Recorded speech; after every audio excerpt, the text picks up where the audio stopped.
Greetings everybody, meteorologist Brian Ivy here, and true winter weather is just a little bit away. We're going to sustain it for just a little bit with cold and snow, but why haven't we been really cold?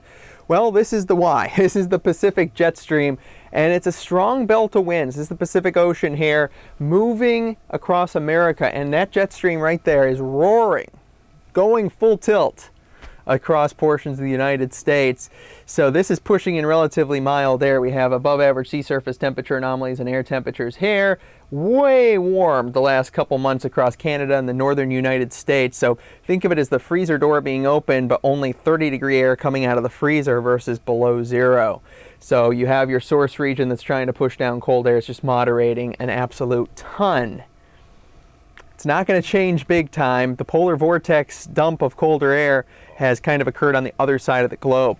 So Clipper system moves out, lake effect moves out, then we have another Clipper system that we're going to be tracking that's organizing here, Manitoba, portions of Ontario and Quebec and the northern Great Lakes as well.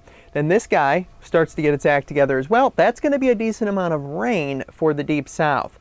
Maybe a little mountain snow in the Smokies, that'll be about it. This Clipper pushes into the interior northeast, and then our attention after that system moves through will turn to this guy starting to form out across portions of the Pacific Northwest. It's going to be a pretty active pattern, multiple different Clipper systems, and then a more organized storm threat as we go into the early portions of next week that I'll show you right now.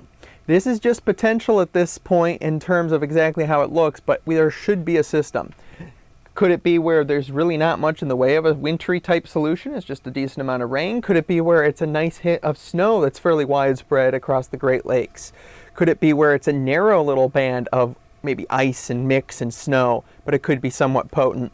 There's definitely potential there for a swath of some moderate to heavier snow to be dropped, but should be an inconvenient type winter system that has some reinforcing cold air with it. We'll take a look at there in just a moment. Lake effect coming off the lakes. This system will finally exit stage right, coming out of the deep south, and we're going to dry out for just a little bit with brief high pressure and control.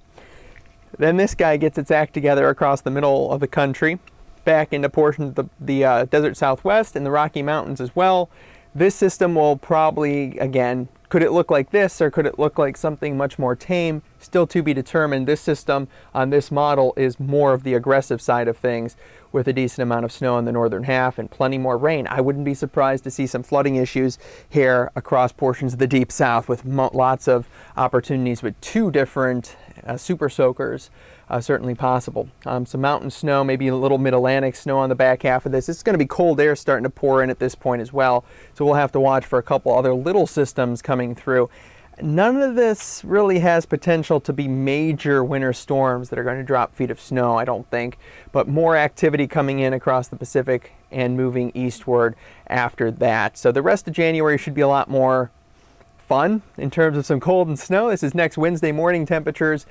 And brr, yeah, we got finally some single digits. Notice the super cold air kind of trapped. They try to move south of the Great Lakes. Great Lakes are well above average for this time of year, and it really moderates things a lot, but maybe below zero across the interior northeast. So some cold, just not long lasting.